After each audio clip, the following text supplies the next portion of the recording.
hate this stuff. No, stop. Who are you? I'm the guy that's gonna change your life. Introducing Carnivore. 100% beef protein, 0 sugar, and lactose free, which means it's not gonna upset your stomach like this. You gotta try this. Best part about it is, beef builds muscle, so you're gonna grow. I'm just gonna take this away. You don't need this, man. If you want to build muscle, it's time to change your ways. With Musclemeds Carnivore, your beef protein isolate, you can be confident you are getting the highest quality product available with superior muscle building nutrition.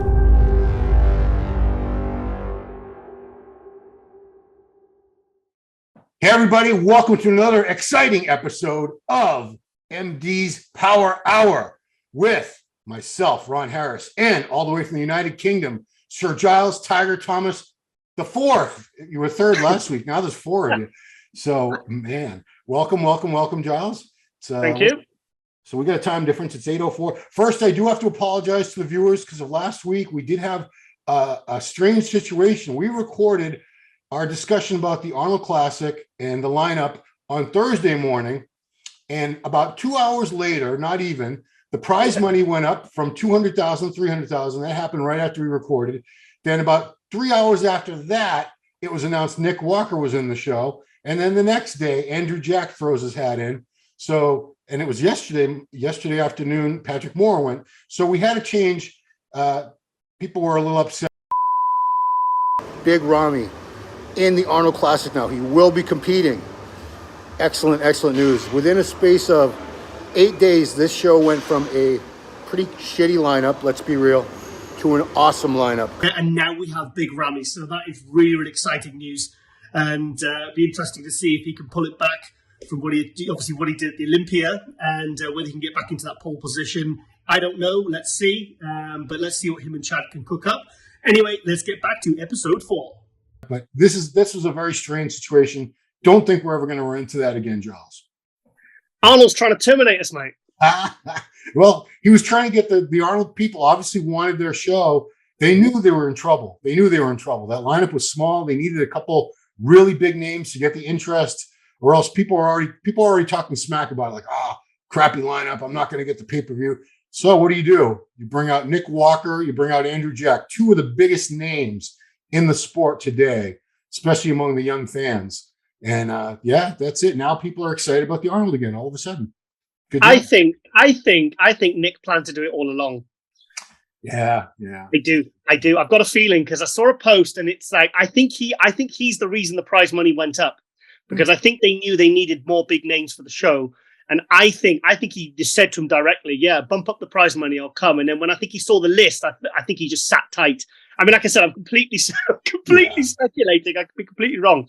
But for me, I think I've just got a funny feeling. But with Andrew Jack, I think it is the prize money. I think it is.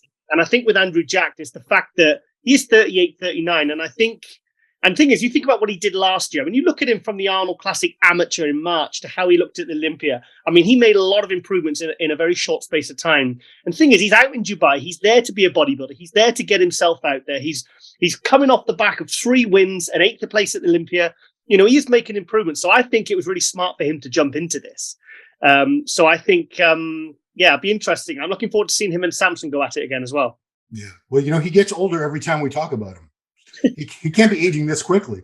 He's gone from 36 to 39 in the matter of like a week, this poor guy. Oh, yeah. Another feeling. No, I don't. Does anybody actually know? I think he's 37 or 38. I don't know. I think 38. It doesn't matter. I mean, I know that thing is, we've got people like Kamal now sort of leading the way. You know, and the thing is, if you look after yourself and you have a good approach, and the thing is, he's obviously born to be a professional bodybuilder because he was, I remember Billy Garnon's, because he lives out in Dubai. And I said, this was last year, about probably a year ago. And I don't really see the attraction with this guy. He looks good, nice structure, but I don't understand quite the level of hype. And he said, no, Giles. He says, I've seen him in the gym. He says, trust me, you need to see this guy to see him in the flesh. And when I saw him at the Olympia, I kind of did get it a bit more. You know, I've been swayed more around to that way of thinking. Yeah. He is impressive, but like I said, there's still improvements he needs to make. I remember seeing videos, and they were only showing him training upper body. And I said, wow, this guy's got some of the craziest arms I've ever seen, but I bet he's got no legs. And then, of course, he has legs. He has everything he needs. But, yeah. And to clarify, everybody, Giles is not an Andrew Jack hater. Giles doesn't hate anybody. I'm not a hater. We respect and support all the athletes, but we have to speak our opinions about these physiques and everything. That's what we're here for. It's our job to critique. And I told Andrew that, and he laughed his head off. I said, oh, by the way, Andrew, I'm an Andrew Jack hater, so nice to meet you. And he's just like, it's okay, bro. It's okay. Cool. Yeah, he's a good dude. He wasn't a lot of the times it's the fans, or I've found it's the wives or the girlfriends of some of these guys who are much more sensitive and touchy about any criticism than the actual athlete themselves. I'd say 2/3 or more of the times I ever get direct messages that are angry about something I said, it's from a wife or a girlfriend, not the actual athlete himself. So, do you remember a few years ago on the MD forum when I got roasted? I put a picture up of a bodybuilder next to another British bodybuilder at the Grand Prix. And I said, who wins each shot? And I just put like 5 or 6 compulsories I had photos of that I'd taken myself. And I said, who wins this one? Who wins each shot? You know, let's break it down shot by shot. And I got bombarded. I actually got attacked by his wife on the forum saying, this is unfair. This is biased. I said, how can it be biased when I'm putting up side-by-side pictures and asking people for opinion? Yeah. I mean, like, I didn't, you know, like sometimes when you see bodybuilders or coaches and they'll say, my guy should have beaten that guy, but that's them in their best pose. And the other guy with his stomach hanging out, not even hitting the pose. It's I see it all the time. It's hilarious. It'll never stop. It'll never stop. So it's pointless us even complaining about it. No, I've seen athletes do that too. It's not a good look, guys. Don't ever do that. Don't ever put your pictures up when you don't place as well as you do. I'm just telling you from experience and going to a million shows. Don't ever post the next couple days in the heat of anger. Wait let things simmer down, because you might do that. You might say, they'll put their best pose. Here's the guy that beat me. It's his worst pose. He's like in a transition, his guts out. Can you believe this guy beat me? What the hell? And these judges, blah, blah, blah. I'm thinking, dude, especially you're probably going to be in front of those exact same judges again the next time you compete. And they're going to go, oh, this is that a-hole that bitched and moaned on Instagram and try to get everyone on his side and say that we're horrible judges. So don't do that. I've nearly got into physical fights. I've had death threats and everything when I've given critique to people. Jeez. And 99 times out of 100, a couple of years later or 5 years later, you bump into them at a show and they go, thank you, Giles. He said that critique actually allowed me to go away, make the improvements I needed to make and be better. All the guys in my gym, they don't got a clue what they're talking about. And they're all blowing smoke up my ass, telling me I'm amazing. But, you know, I couldn't figure it out. I thought you had something against me. And then I realized, actually, you don't. Do you know what I mean? Yeah. I mean, I do. I've been 28. It's my 28th year in the industry. I have clashed with a lot of athletes over the years, but you'll never know about it. 99 times out of 100, you'll never know about it, because I don't allow that to influence what I say about their physiques. Because sometimes they'll say, "Oh, you're only saying that because you don't like me." And it's like, no, I don't actually. Yeah. You know, it actually sometimes it might be the opposite. Do you know what I mean? It's I just give my critique based upon what I see, and that is what I do, and I take a pride in what I do as well. I always have. Yeah. All right. Well, we need to get into this poll, because our own Ginger Reese, she had the brilliant idea. It was a great idea of coming up with a poll on YouTube for the viewers, our viewers of all our videos, to decide who do you think is going to win the Arnold Classic. And this was after the list was finalized. And by a landslide, 59% of the people, and this was we had about 4,000 votes. Nick Walker's their heavy favorite, 59%. Second place, Samson Dauda with 17%. Mm-hmm. Kind of shocking. As we go down, Andrew Jack, third place in the votes with 15%. Sean Clarita, only 9% of the votes in fourth place, which it's funny because I think Matt Jensen actually made a post yesterday. It wasn't in reference to our poll, but it was something to the effect of, go ahead and, write this guy off and underestimate him. That's like the best thing you can do. That always motivates Sean. In honorable mentions, fifth place in the votes was Kamal. After that was Bonac, and then Derek Lunsford, who's not in the show yet. Wow. Yeah.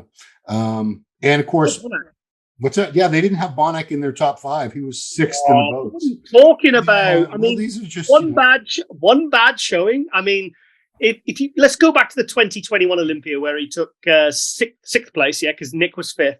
Yep. I mean, yes, that was him off, like he'd been slightly off the year before, not quite as good as he was. So yeah, we did think he was on the slide, but then let's not forget what he did at the Arnold Classic in the Boston last year. Yeah. He pulled it back. So you can't say this guy is on the slide. I mean, that's just absolutely ridiculous. I think it's more of a popularity thing. I think because Andrew is such a hot, he's such a hot, popular name with millions and millions of followers. And Nick, this is more of a, I'd say it's a combination of actual predictions and a popularity contest, if I'm being honest. I think that's what it comes down to, popularity. And Nick Walker has millions of fans. But there was a space there that they could give comments and explain themselves, talk trash, whatever they want to do. And here are some of the top comments from these people, from our viewers. And I'll read your names. If you didn't want your names, you shouldn't have put them on your post. So first one, Stevegeorge 6880. I'm honestly shocked that people are putting Sean Clarita that low down in the pecking order. He's the current best in the class that brought up the top two in last year's Mr. Olympia and has beaten guys about the same size as Andrew Jack and Samson Dauda. Judges are looking for more than raw size these days. And Jen said something. I think I'm surprised people have got jacked ahead of Clarita because I think they don't really realize how complete Clarita is. Yes, he's smaller, but like I said, when Sean Clarita was up against Regan and an all-time best Regan, by the way, at 254, and Sergio, who looked bloody good as well. I mean, he beat them with clear firsts. So don't forget. And also, when Clarita turns to the back, he's going to take Andrew. And these 212 guys that have hopped over, you got Derek Lunsford and Hadi, the top two in the world at the moment. It's proving that the judges aren't looking at height; they're looking at the physique. So yes, if you look along a lineup, your eyes are going to be drawn to Andrew Jack every single time. You're going to skim straight past Clarita. But to say that Andrew Jack's going to easily beat or just beat Clarita, I think that's a bit naive. Yeah, I did a show with Jose. His show is called No Way Jose. And we went over the lineup, and he had Clarita winning. So, wow, Jose he's got an eye. He's been around the sport a very long time. So, I respect his opinion. He's very clued up. And Kevin DeVrone said Sean would have won the Open Olympia, but I don't know about that. That I'm going to disagree with Kevin on that, but I will agree with Jose that Sean. Do not write Sean off. Sean could beat any of these people. We don't know what's going to happen. Next one, Double M 1963. I think if Dauda comes in shape, he'll win. I mean, he was in shape at the Olympia. He could have been a little bit leaner. I didn't think he was. He wouldn't. Go ahead, please.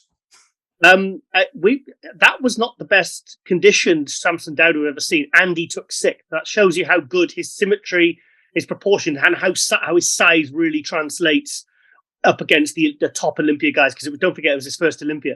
But I think he was in much better shape when he did Boston. If you go and watch the Boston posing routine, his hamstrings, everything, his back was a lot leaner and tighter, but he was a lot bigger at the Olympia. So I would like to see a sharper, like if he was 294 point whatever, depleted, I'd like to see him around about six pounds lighter.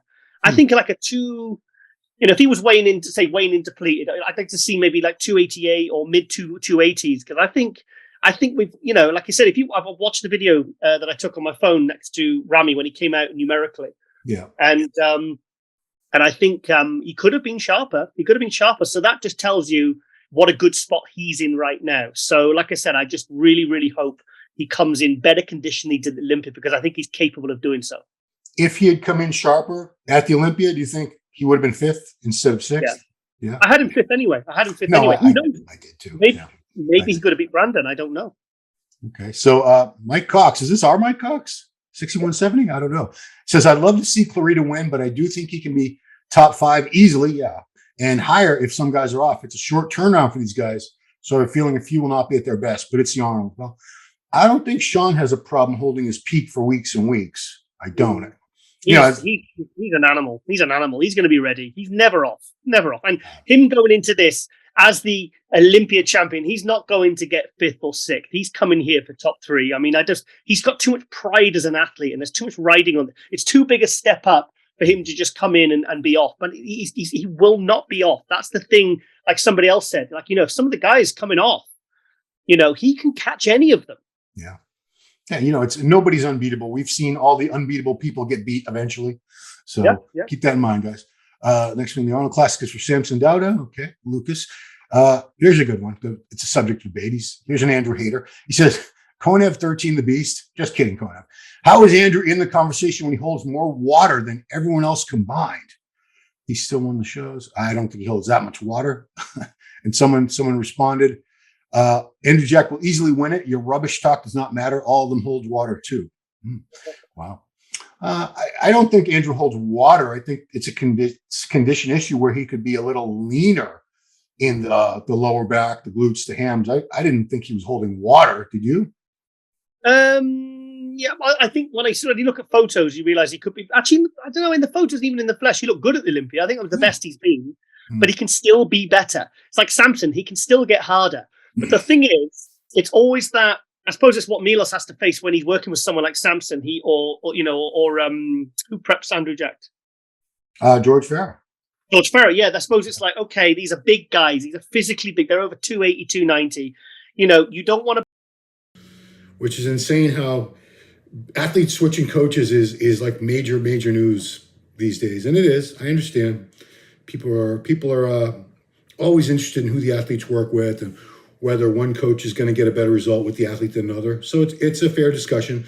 And of course, the big news is Andrew Jack, who is now, I think, what are we, about a little over 6 weeks out from the Arnold Classic, has switched from George Farah to Chris Aceto. And I'm looking at some posts online, and a lot of people are, immediately thinking this is going to be the magic secret, and maybe it will be. Bring them in too dry, and then you lose all that fullness and all that impressiveness. Because I've seen that happen, when guys kind of come in tighter and they don't quite look as impressive. And you think, well, actually, I preferred the other look when you're a bit fuller. Mm-hmm. But it's just getting that magic formula right. If they can just get them in full, hard, dry. And I think Andrew Andrew Jack was actually in better condition than Samson at the Olympia. I know I'm going to get some hate for it. I think he was. I think I've seen Samson a lot sharper. Like I said, go watch the Boston Pro, and you'll see the hamstrings, the glutes, the back. I've never seen him quite. In fact, Phil, he said on the live stream at Boston, he said, this is the best condition I've ever seen Samson in. So he can get that condition. It's just whether he loses all that fullness and size he's added, and whether he loses any impressiveness. Well, I think any people trying to say that you're an Andrew Jack hater, go listen to that part right there. Because Samson is Giles' very good friend, and he just said he thought Andrew looked better than this. Come on, guys. So if Giles was in any way biased, that would never have been said. I really am excited to see Andrew versus Samson. I think that's the call out, because originally I was looking forward to seeing Samson with Sean Clarida, seeing that call out, because I spoke to Sean about it on Global the other week, and Sean said, I've had so many DMs and people saying we are absolutely raving to look forward to see you be compared to Samson, so but Andrew and Samson, they're very, 6th and 8th, there's not a lot in that at the Olympia, right, at that kind of level. So it's be interesting to see who's improved and who can come in better condition. Next comment is about Nick Walker from Norseman 8727. Nick is pretty much a lock unless he's way off. Samson and Andrew just aren't on his level yet.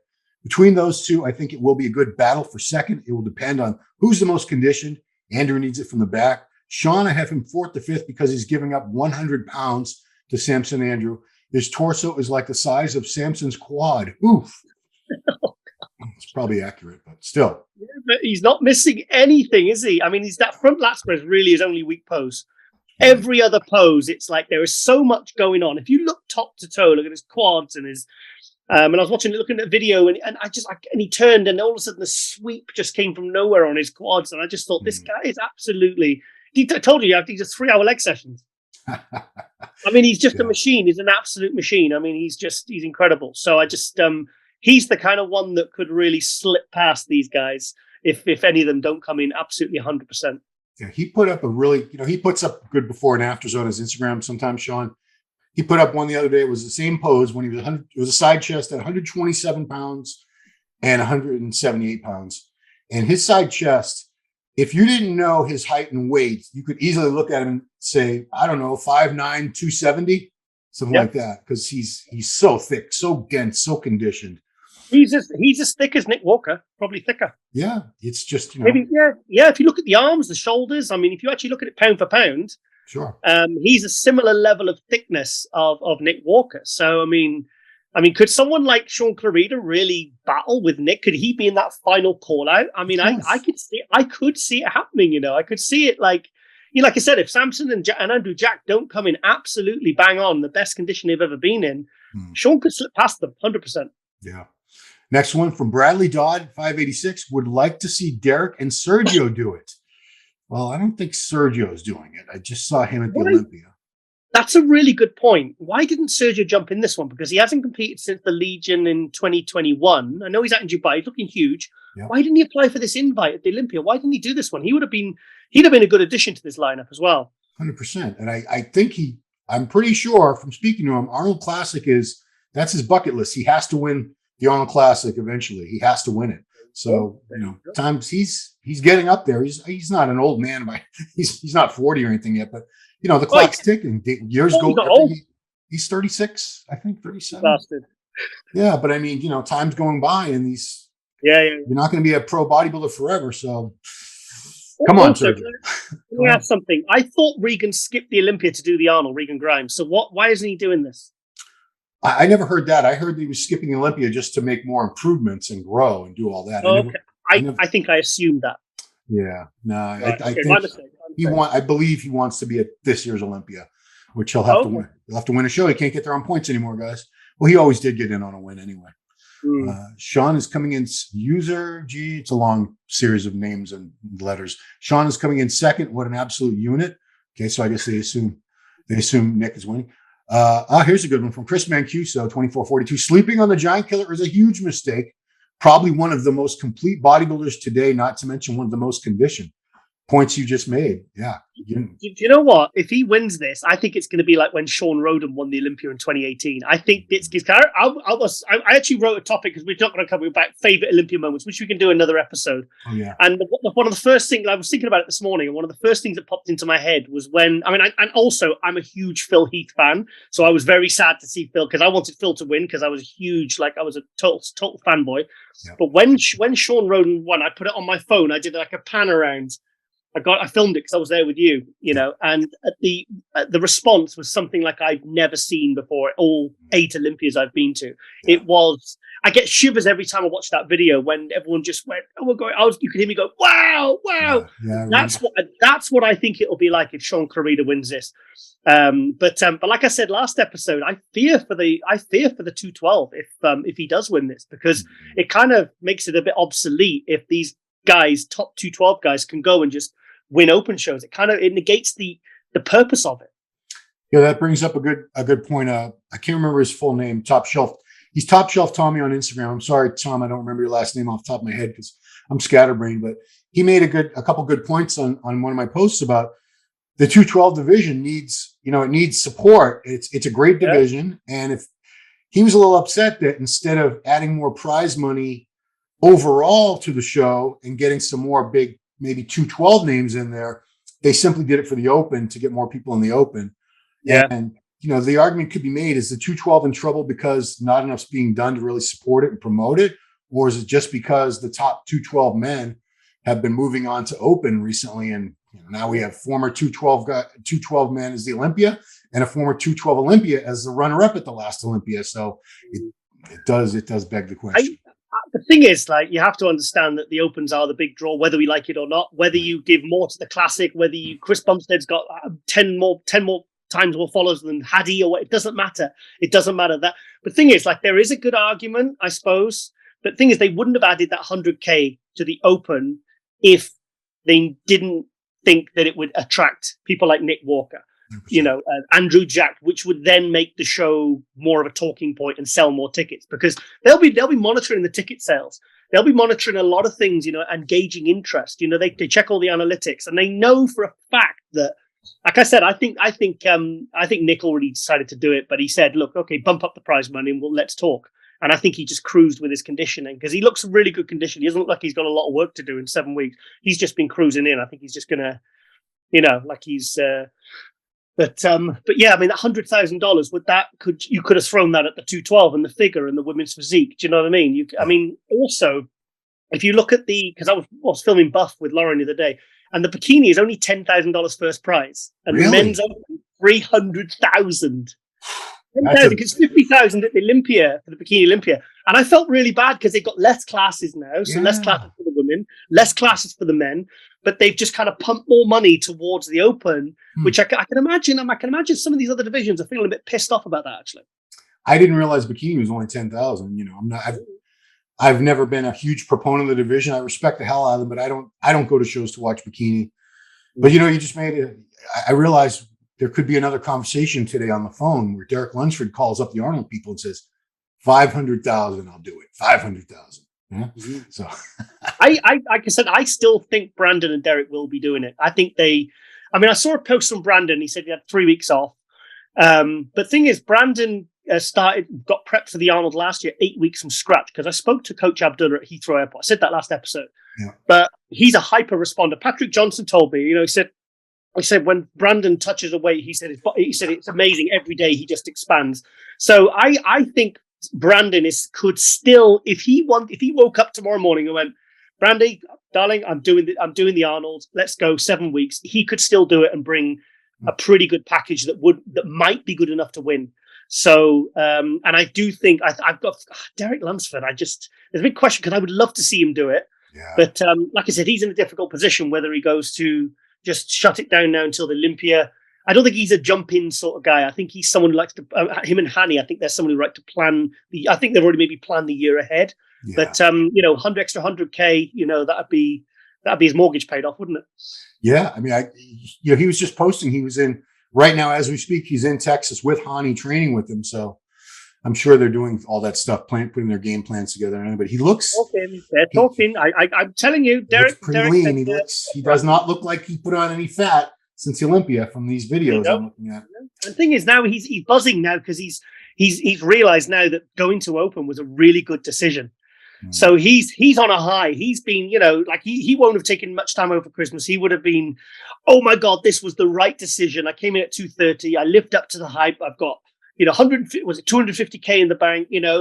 He statistically he could be the favorite going in to do this because he beat Nick at the Olympia quite easily. He beat him quite clearly. The top two was pretty clear to me. So I mean, if you were Derek, you would surely you'd be at least considering it. Yeah, it's funny. I do see comments from people saying if Derek goes in, then Nick will easily beat him. I'm thinking, we were just at the Olympia a few weeks ago. If he could easily beat him, he would have done it there. I'm not going to say it was no contest, but I mean that top two was very, very clear to me. Yeah, but I'm just saying it's unless they look drastically different, I would expect the same outcome if they faced off at the Arnold, wouldn't you? 10 weeks apart, yeah, unless one messes up. Do you know what I mean? That's the only way that's going to happen. So let's see some more comments. Mambosf says Andrew Jack can be the next Flex Wheeler. What better place to start than the Arnold? Well, that was Flex's first big win, not his first win. That was the Ironman Pro the week before. I was there, but yeah, and obviously, you were there at that one. Yeah, you know what? One of my biggest regrets, and it's not regret, we weren't there the company I was working for, we weren't going to the Arnold anyway that year, but I was at the Ironman and saw him win his pro debut, but I didn't go to that Arnold where I didn't get to see the best Flex Wheeler. And everyone, we still talk about the 1993 Arnold Classic Flex Wheeler. That was the best version. 280. I mean, he didn't even look like the same guy that did the Ironman. I spoke to him about this, and I think he said he was 20 or 30 pound lighter or something when he did the Ironman in like a couple of weeks. It was drastic, but that was 218. I mean, that's all he weighed. I mean, he could have probably, I'm guessing maybe he could have even made classic if it had been round then. Do you know what I mean? That was one of the best physiques I've ever seen on the stage ever. 5 foot. I think he was 5'10". So 218. I think that's pretty close. I know like Bumstead is almost 6'2", 240. Yeah, I think it would have been maybe a couple more pounds he would have had to lose, if that. But yeah, he was obviously incredible. Bumstead wouldn't have stood a chance against the 93 Arnold. No. Oh, do you know what? I won't say names, but I spoke to someone within the Pro League, and we started talking about Chris Bumstead. And I said, and he said that Chris should jump in the Open for the Arnold Classic. He thinks he would win it. What? Yeah. And then I said, okay, then let's talk about aesthetic, guys. 2018 Sean Roden versus 2022 Chris Bumstead. Who wins? And he said Chris Bumstead. No. Sorry. So he said, I was like, this was what? A judge? A judge said this? I can't say. Okay, but come on. Don't be ridiculous. I am a huge Chris Bumstead fan, but no. Sean Roden, when he won the Olympia, Bumstead was not beating that. I'm sorry. No. No. I'm a huge, I'm a newly converted Bumstead fanboy. I think he's absolutely incredible. Based upon what I saw at the Olympia, he's amazing. Yeah, we're snobs. We're always looking for perfection. He would need much bigger arms to beat a Sean Roden at his best, or anybody like with a really good aesthetic physique who's comparable to him. That's all right. Sean was a big thing is people forget how big Sean was. I mean, Sean when he did that frontal bicep, he was. Yeah. I mean, I remember when I saw him in the Prague show, the first one in 2012, next to Dennis Wolf, and I was with what's the name, Mello, Natalia Mello, the Olympia, just won the Olympia, and I was covering it for MD with her, and Dennis Wolf won, but I had Sean Roden winning, and he got second, and I mean, next to Dennis Wolf, he was same size. Wow, because I want to say Sean was about 5'9", if I recall, maybe 5'10". Yeah, I would say 5'9". Yeah, I've got closer to 5'10". I would say he was in the 240s, I believe, on stage at his best, wasn't he? Big dude. Yeah, so that's 4 inches shorter, 4.5 inches shorter, 5 inches shorter than Bumstead, and a little heavier in spectacular condition. So there's your argument right there. He'd have been exposed size-wise, wouldn't he? So this is definitely, I think this gentleman is probably Nick Walker's #1 fan, at least as far as people who comment regularly on our YouTube videos. It's Lop Singh for Congress 3051. I guess your name is Lop Singh, sir. Nick Walker is going to win his second Arnold win and the most muscular Franco Colombo award. And after, the mutant is going to come in crazy to win the Olympia 23. That's a super fan right there. I think Clarita will win the most muscular award. Well, it's typically not the winner of the show. It's typically someone else. Sometimes it has been the same, though, hasn't it? Yeah, yes, it was. In the last couple of years, was it Nick Walker actually? Yeah, I think it used to be like a consolation prize kind of thing to the second place, third place guy. I won the most muscular, and all shit means I got second again. Yeah, but it has. I've been tricked where there's no pattern to it. It's not necessarily a console. Sometimes it is the winner of the show. I've never understood the point of that award, ever. All right through the 90s, I never understood what was, like you said, it was just viewed for many years through the 90s and the early 2000s as just a consolation award. Like, there you are, you got second, but here you go. I always thought, and this was just my own personal belief, could be way off. It was for someone who had a lot of muscle mass in great condition, but maybe they didn't have really pretty structure and shape, and they weren't going to win the show, but they wanted to recognize them for being this huge conditioned freak. Maybe I'm wrong. Did Markus Ruhl ever win it then? Because he never got higher than, I know he made top 5 a couple of times, but I don't think he ever won it. And who was more muscular than freaking Markus Ruhl? I mean, I remember seeing that guy, and I've seen that guy many times in the flesh, and I think him and Ronnie, at the time they were just in terms of freakiness and size. If you like that kind of thing, they really tick those boxes for you. Well, he didn't win that, but at the Olympia one year when MD sponsored an award called, or I don't think they gave it to him on stage, but it was the MD Freakazoid Award. Freakazoid. He got, I can't remember what the amount of money was, but they gave him some money and, put him on the cover of the magazine. And I think he already had a column anyway, but MD back in the day did recognize Markus at the Olympia as, that's what the sort of category that I said, somebody who's represents just the freakishness and the true hardcore bodybuilding, but aesthetically, they're probably never going to win the Olympia of the Arnold just because somebody with prettier shape is going to beat him. Do you remember about 2001? I was at the Olympia, and he had that weird belly button hernia thing, and he was in amazing condition, and he got something like 14th. He came back the year after, soft, and got 5th in 2012. I was at that one as well. I never understood that because I was like, he was off. He was really off at the 2002 Olympia, but they placed him 5th. That's the year we gave him the Freakazoid Award. I remember because it was. Okay. I remember he got top 5, and I was like, "Wow, that's great for Markus," because usually they relegate him a few places down for whatever reasons. But yeah, I didn't realize that the condition had been so much better, and he got 14th. That's and the excuse they get. I think the reason people gave us because we had a hernia. It's like, well, it was barely noticeable for me. I didn't. I mean, I was quite far back, Yeah. But for me, it was like I could remember seeing the size of his shoulders, like about 200 foot back. Was just doubtful like that. I mean, he was just even now he's downsized. I've seen him at some of the shows, and he's still huge. Yeah, I don't want to tell all the old stories here. The first time I ever saw Markus Ruhl, and I didn't know who he was. I was in Gold's Gym Venice in the pro shop where they sell all the sweatshirts and t-shirts and supplements and all that. And from behind, I saw this giant. He had on like a T-Mike, one of the sweatshirts, and he was about 4 feet wide. I had never seen in person somebody who was so thick and so wide through the shoulders and the upper back. and he had the crew cut, the flat top.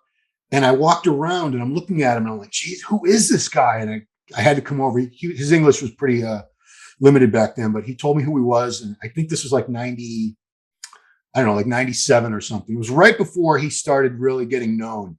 Yeah. And it was his first trip to the US, I think. And yeah, that was Markus Ruhl. For those of you guys who don't know who Markus Ruhl was, RUHL, look up some videos and pictures. He was crazy. And you know, a fun fact, he's actually a very good MC, a show MC. Really? Wow. No, yeah, he MC'd the that EBLS Prague in 2012, and he was absolutely fantastic. It was hilarious. Really, really good. I'd love to see him do more MC, and he could reinvent himself, like Dennis James as a podcaster and all these different coach and show promoter. That's something he could really do, because I think he's really good at it. Wow, I had no idea. Some more comments. Both says Both in 0079 says, if and only if the judges can see past the size difference, Clarita can win. Sean has the most complete package, but that completeness will be hard to see when he's standing next to freak number 1 and 2 skyscrapers. I don't think so. I think complete physiques always stand out no matter who they're next to, because you'll see somebody else is missing something and this guy's not. That's why the balanced complete physiques usually do stand out. The more I think about it, the more I think he could be second here. I really do. I got a feeling it's going to be him and Nick, the last two that are standing there. And I think third and fourth will be Samson and Andrew, fighting it out for third and fourth. I've just got this funny feeling. And like I said, anything can happen, because you never know who's going to turn up off or on or whatever, but I've just got this funny feeling based upon what their track records. I think Nick and Sean Clarita could be the top two, with a threat from Samson and Andrew if they don't bring their best, or Samson and Andrew bring something like they haven't brought yet. Do you know what I mean? If they bring the same from the Olympia, I think they're third and fourth, but if they bring something better, then I think they can push Sean possibly down to fourth, but I could see him at second. Well, the next comment from Lee McCumber at 1673 is don't sleep on Bonac. And the Bonac that won the Boston Pro, how would he do against these? If all the other gentlemen here look exactly the way they did at the Olympia, but Bonac is dramatically better. He looks exactly the way he did when he won Boston Pro. Does he beat any of these guys that we're talking about now? Nick, Clarita, He'd win it. Well, there you go. I think he'd win it. I don't think the thing is, we've all got the Olympia look burned into our minds, and everything else kind of gets pushed out because there's only so much you can try to information to retain. But I tell you what, go back and look at the photos, look at the video, Google it, whatever, look at it on YouTube. Go to his Instagram, and I'm telling you, you cannot forget how good this guy is. Well, I mean, I was there in Boston. He was phenomenal. It was a clean sweep. It wasn't like, oh no, is he going to win? It was like, well, Bonac's got it. Let's see who's going to be second, who's going to be third, and so on and so on. And that was an all-time best condition Samson as well, and he took fourth. So it just tells you, like I said, we all, it's just a thing in the industry. It's just how it is. They say you're only as good as your last show, and I do get that. I do understand that. Right. But I've got a bit of a better memory with what this guy is capable of. Let's see. Knuckles 2011. I would like Samson to win. Aesthetic, lots of size and great poser. But his back is still lacking. In due time, I see a future Mr. Olympia. How much more development do you think Samson needs in his back, Giles, before he's fully complete? I wasn't going crazy at his raidable bicep. And I remember when Steve and some other people go, oh, my, and I forget who else said, like, oh, his raidable bicep. I'm like I was brought up on Flex Wheeler, Sean Ray, Ronnie, for those kind of readable biceps. So he did really bring his back up last year in fairness to him. He brought his chest up. He was bigger, but I think he could still bring his back up, and I think he could still come in drier. So if he can keep doing that, like I said, he's proven he's just been a steady rate of improvements for the last couple of years, really. Every single time he step on stage, he has got bigger or better, or but I'd like to see Boston Pro conditioning, and if not better, with maybe the size and fullness he had at the Olympia, and obviously maybe just a little bit more back, because I think it would just set because his rear lat spread now is very complete, but his raidable biceps still needs a little bit more. Yeah, he has no time to really make improvements in body parts. I don't think any of these guys do, but future reference. Yeah. The thing is, if he comes in drier, maybe that readable bicep will have more pop. True. I mean, you think about like we talked about Flex Wheeler at the 93 Arnold. That back had so many ridges and notches and details in it. Yeah, That's about as conditioned as a back could possibly be. Matt's Fitness 472, all Nick, or it's rigged for sure. So that's a kind of a strong statement, Matt, to say that if Nick doesn't win, it's fixed. No, come on, guys. He's not perfect. I mean, Nick Walker is not perfect. His front lat spread is weak. His quads from the front, I don't like. I think he needs more chest, but he has got a lot of obviously very strong points. He's got his riddable bicep, his back, his arms, very impressive. His delts are incredible. He's got some great poses. But let's not kid ourselves that this guy is perfect. He isn't the most streamlined physique in the middle. I know he takes his photos with his waist looking small, but it's what you bring to the stage. You can't take that onto the stage. Yeah. I don't particularly like his physique that much. I respect it. Yeah. But, I prefer someone like a Samson or, even a Clarida. I prefer their physique. So don't kid yourself that this guy is just going to come and steamroll this. Yes, he is the favorite, but, this guy is not perfect. Yeah, I mean, nobody is. I suppose that makes me a Nick hater now. Well, I mean, just to clarify, just because you don't prefer, we all have our own preferences. So if somebody prefers one bodybuilder over another, it doesn't mean you hate the other bodybuilders. It just means you prefer a certain look, and it's not personal. We're talking about physiques. We're not talking, Nick's a great. I get along great with Nick. And Ramy. I have all the respect in the world for Ramy. I've never been a huge fan of his physique. So people call me a hater just because I'm not goo-goo over Ramy's physique, but great guy, great work ethic, respect the hell out of him. Anyway, let's move on. Kamal. Ron, sorry to interject there quickly. Wasn't that a really nice moment we had after the Meet the Olympians on the night when Ramy came out with his team? Yeah. He saw me because I'd interviewed him with Ronnie a couple of weeks before. He looked at me, smiled, came over, and he came over, broke away from the group, shook my hand, and then you handed your phone to me and said, "Quick, take a picture." And I was like trying to make it because it was on video, and I was, "Oh, bollocks." Yeah. But that was really nice. He kind of came over and I really appreciate that. Meant a lot to me. That did. I thought it was a really nice. That was one of my takeaway moments from the Olympia. The fact that he broke away and recognized, smiled, came over, shook my hand, and then said hello to you and took a photo. I thought that was really nice because his team were going crazy. They were like, "We've got to get him out of here. Like he's a ticking bomb before he explodes. We've got to move him out of here." Yeah, you could see the anxiety on all their faces. Like, "Oh no, don't stop Ramy," because they're trying to get him out of there because everybody wants a picture with him. But yeah, I give Ramy a lot of credit. That was a very nice thing he did. He didn't have to do that.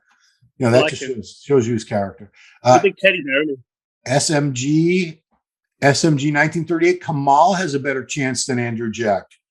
Well, that's interesting because Kamal hasn't really been in the conversation for the win very much at all. But and don't forget Kamal. How he looks at 220, and he's like, I mean, really, this guy he's improving. I mean, last year he made improvements. When I said to him when I had him on Global of the Week, I said, when I heard that you were coming at 220, I thought you've blown it, mate.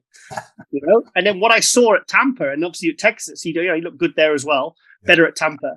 I was just like, okay, I'm wrong. I'm wrong, Thomas. No, I'm wrong, Harris. You can be Giles. I don't understand. So this guy is a Nick hater.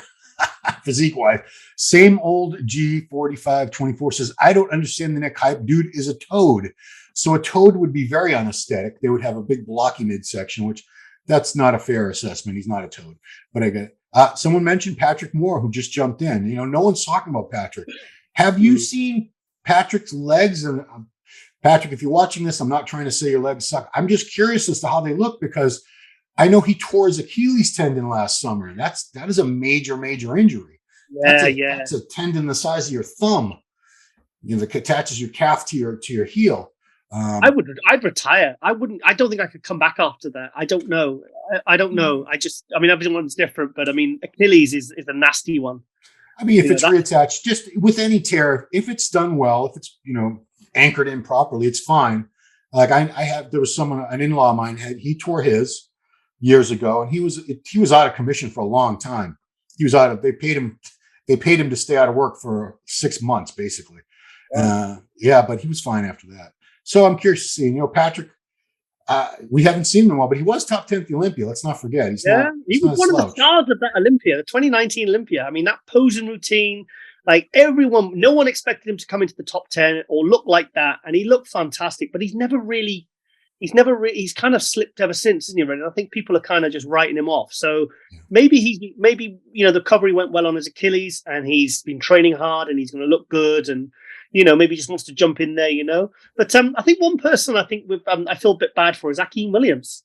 Yeah, no, I was just thinking that because we talked about Kamal and Akeem were neck and neck at the Tampa show. No one's talking about Akeem. No one. Akeem, I don't know if he's not in the conversation to win it. And I'm not going to say he can't win it. It's just we haven't seen him deliver anything spectacular that would threaten the likes of a Nick Walker or a Sean Clarita at his best. Andrew Jack Sampson. It's just a lot of new talent. And it's sort of people like the new flavor. They sort of get tired of guys that have been around, and not like Akeem's been around for 100 years, but these are the new guys everyone's all excited about. But, we haven't talked about Akeem. What do you think is going to happen with Akeem if he shows up, best condition we've seen him, or at least very close to it? Well, remember in 2020, he was sixth in the Olympia. And I mean, he was really size-wise, he was the only one who really matched Ramy. Yeah. But his back had made improvements. Then in 2021, people were saying, could Akeem win the Olympia? Because they saw Ramy went from sixth to first from 2018 to 2020. Yeah. People are like, oh, Akeem could do it as well because he has the size. He has the tools to do this. And then 2021, he dropped down to, was it 9th or 10th? Yeah. 9th, I think, or 9th or 10th. Yeah. And then obviously last year he had that car accident and it has affected his back shots. His back shots now they don't look great. But people can heal, people can fix things, but I mean, like his lower lats, like Ramy's, they're kind of gone. So his back shots they've gone backwards really. But there's a guy with all the size and muscle that, and I mean, he didn't make top 15 at the Olympia this year, but let's not forget how, like Bonac, let's forget, it was only a couple of years ago, people were saying, no, this guy could win the Olympia this year. Right. So, and that's the biggest show in the world, and a lot of people were saying it. So let's not write him off. Yeah. And, two of his frontal bicep and side chest, when he's in shape, they're just astonishing. Some of the best and very best I've ever seen. 100%. His side chest and his side tricep are absolutely phenomenal. I mean, stick those next to Ramy when he was at his biggest. I mean, 2020, you remember when the final six was there, your eyes were drawn to Ramy and Akeem. Oh, now this guy's definitely a Nick hater. Fake market for us. Because he said Nick's... No, because he says Nick's a douche from what I can see, but he's a mass monster and judges love monsters. And someone said, you liked your own comment, which I guess the guy did. You're not supposed to like your own comment, apparently. And another response to that was Sean Clarita will win. Arnold loves size, line, shape, and Arnold hates Walker's veiny legs. Well, Arnold's not a judge. Arnold's not on a judging panel, guys. Zach, I said this today. They went, they said Chris Bumstead could win the Arnold Classic. And I said, well, because Arnold loves him. And I said, well, Arnold's not a judge. Oh, and Chris Bumstead's not in the show. So there is that too. And, for anyone who thinks Arnold has any influence at all, let's go back to the last time Kai Green won. It was 2016, I believe. On stage, when he was giving his award and talking to him, he said, I actually like Cedric's physique better than yours. He said in front of everybody. Like he wanted Cedric to win. And he didn't win. So there you go. The late. And then Kai retired. Yeah, that was the last we saw. No, he did, I think, a couple more Arnold, South America, South Africa, something. He did a couple more Arnolds and that was it. He dipped. He had like 4 wins in a row. You know what? Anyone doesn't, if Arnold doesn't like you, people don't seem to do very well afterwards. Remember Mohammed Mustafa, when he went up he got 8th or 9th at the Arnold and he approached Arnold afterwards and went crazy at him saying, I should have been higher. Oof. After that, he was done. I don't know why you would go to Arnold. Arnold has about as much to do with the judging as, I do. Come on, let's be real. It's his name on the show and it's all that, but Arnold does not pick the winners or come on, don't be ridiculous. Also, how does it work now with the classic money at the Arnold being higher than the Olympia? Because it's at 70,000 for the Arnold, 50,000 Olympia.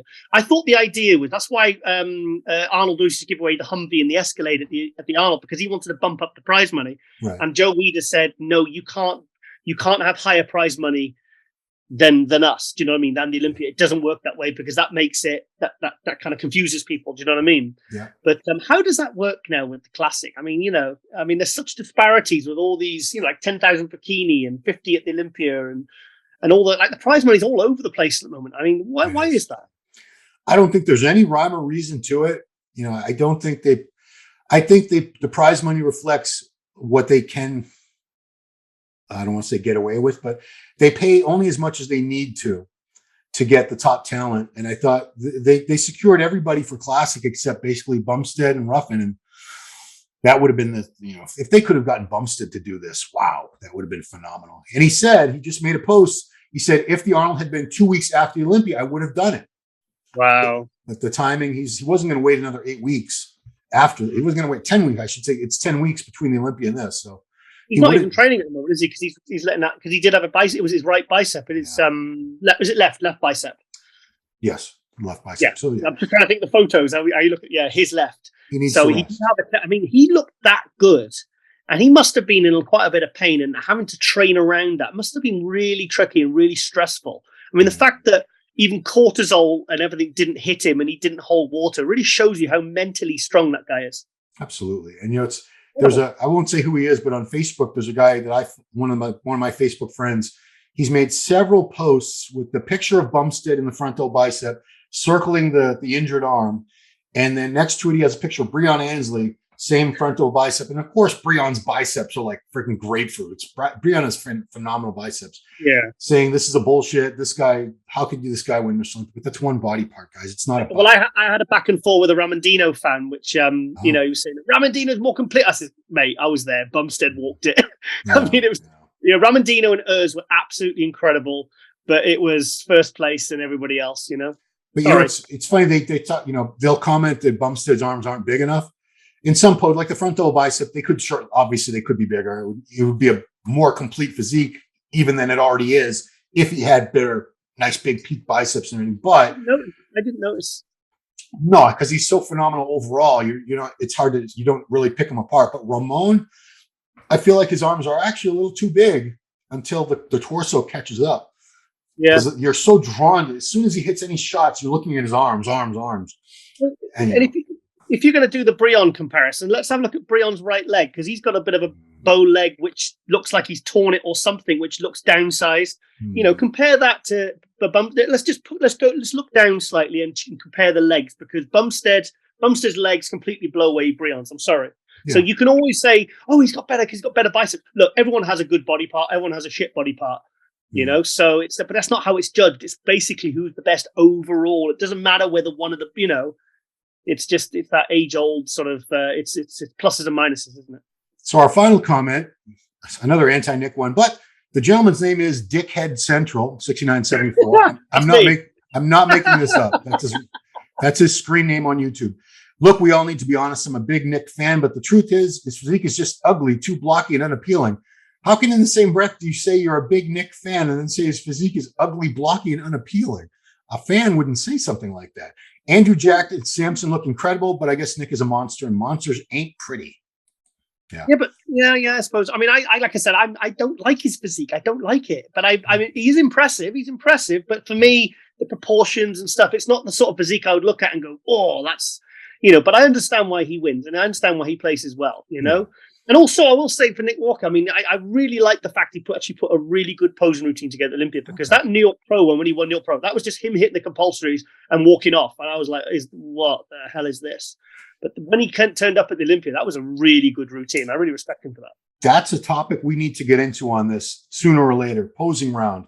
Should they bring it back? That's actually a debate coming up. Should that be judged again? Because Ciccarello and Milos have been going back and forth. I had Milos on last week, because Milos is very opinionated about that, as in terms of everyone should be a polished professional poser, have a choreographed routine.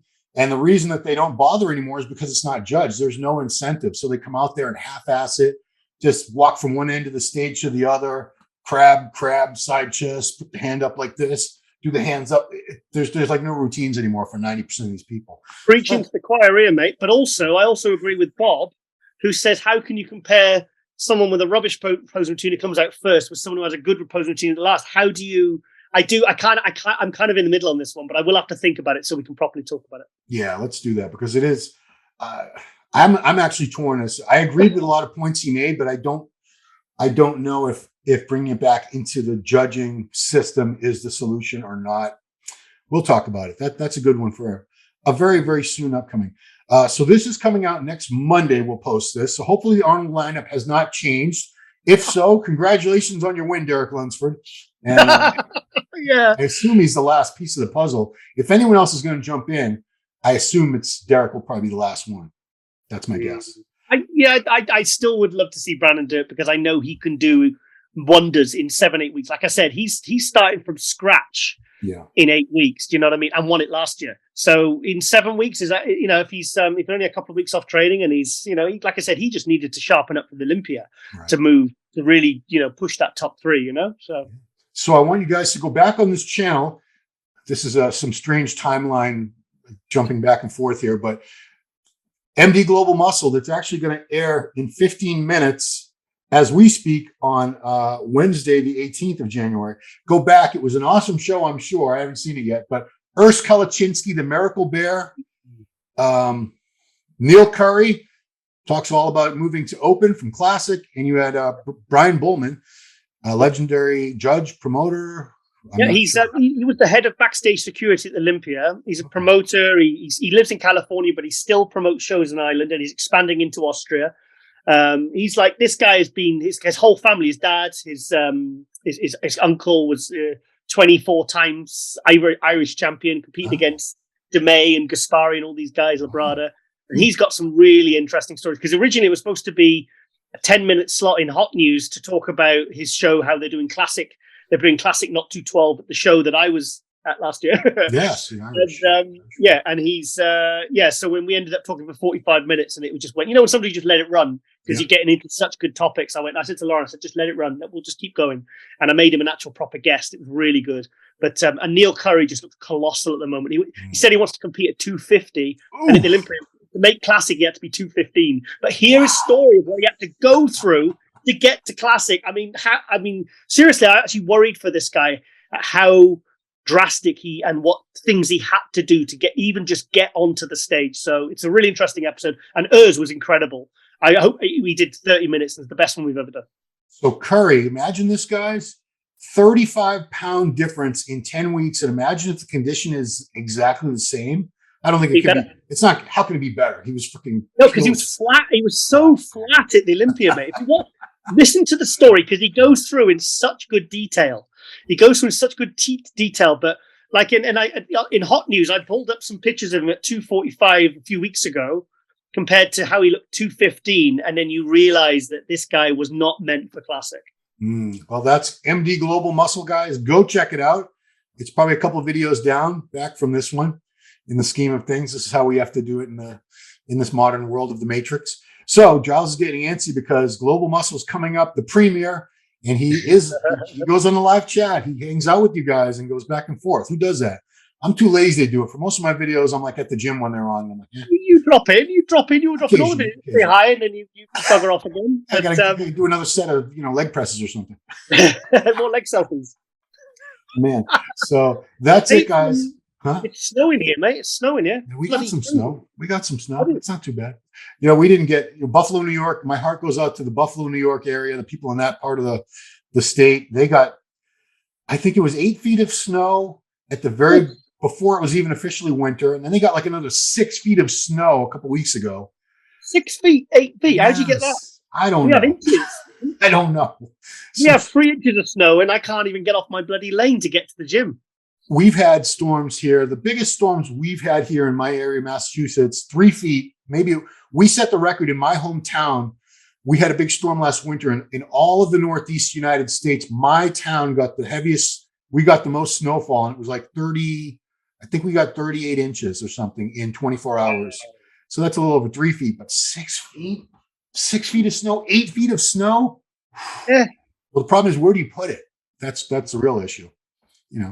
Ron, can we obviously next episode? I really want to talk about this TRT thing, because you posted up your TRT stack, which for me is not TRT. No, it's not. I had a really interesting appointment with my diabetic specialist the other day, because I've been my blood sugar has been really bad the last couple of months, and I cannot get it down. Usually, I can get it through cardio training, good diet, sometimes keto meals. Do you know what I mean? And it hasn't come down. And I had a really interesting conversation with a proper doctor about testosterone, because I'm doing 150 meg of enanthate with an insulin pin in my shoulder or my tricep every week, and my blood sugar is not coming down. And the only thing I'm doing different is I'm not doing a deep injection with 250 milligram of testosterone a week. And I'm going to try it, and I'm pretty sure that my blood sugar will come down. So that's something, because he was really interested. Normally doctors go, we don't have any knowledge. We got no research on that.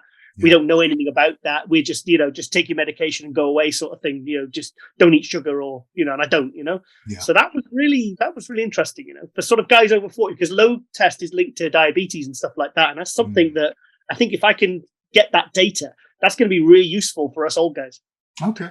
Yeah, I definitely want to get into that, because when I made that post, I got a lot of not too many positive and negative. I got roasted. A lot of people were saying that's a, we'll talk about it, but a lot of people were not happy with the post. They were upset with me. But that's the same company Ronnie uses. It's Frontline. It's the Andre who we hung out with at the Olympia weekend. That's his company. Okay. Yeah, that's Andre Miller's company. So they're legit. It's not like bathtub underground anabolics that somebody's selling off a shady website. They're a legitimate clinic with doctors and nurse practitioners, and they go through all the proper channels. So that's it. I really want to talk about that next episode, because I think there's some real, like I said, there's so many. I don't think it's normally the doctors will just go, no, don't, you shouldn't be doing that. You shouldn't be doing that. But I'm like, no, I think there's something in this, because I'm struggling with my, my levels at the moment. But if I've got a funny feeling that if I introduce a couple, test and maybe even something else, I've got a funny feeling things are going to drop. So when are you running this experiment on yourself? Well, I've got my mate dropped off some proper barrels and stuff, so I don't have to do because I don't like it. I don't feel like it doesn't go in, it just, with the insulin pens? Yeah, I use insulin pens with it, and I don't think it. No, I use 8mm ones, but it doesn't bead or anything, but I don't feel like it goes in. And I just, I think I need to do 200 or 250 a week. And I've got a funny feeling. I've got a funny feeling it's going to drop, but let's wait and see. Okay, fair enough. Yeah, well, that's a great topic for next time. I definitely want to get into that too. And the viewers, I'm sure they'll have their comments, positive and negative, and that's what we're here for, guys. Feedback. I'll be your human guinea pig. No, don't do that, man. But yeah, guys, if you have comments on anything we've said, leave them below. Whether you love us, hate us, you're indifferent, we love your comments, because it's good for the what? The algebra rhythm. That's right. People thought you didn't mean to say that deliberately. No, I did. I said it deliberately. I know it's algorithm, but I don't. I know that. Someone actually educated me and said algorithm is actually not completely unrelated to algebra. So it's not that way. It's all in the realm of, I don't know. I didn't do well in math in school, Giles. I was a brilliant English student. I was a piss poor math student. Throughout my academic career, I struggled. Numbers just, I don't want to use the excuse I'm dyslexic with numbers, but numbers just, I don't know. They just intimidate me. I don't like looking at numbers. So strange. Anyway, guys, that has been another awesome episode of MD Power Hour. I think we kept it to an exact hour this time. So Giles is running off right now to join the live chat for the premiere of MD Global Muscle. Go back and check that out, as well as all the other awesome content that we have on this channel, not comments. So please subscribe to the channel, like the video, share the video if you like it. And that's it. Turn on your notifications so we can see you right here next time again on MD Power Hour. Thanks for watching. Hey, did you like that video? Smash that like button, subscribe to MD, and please comment down below. Thanks for watching.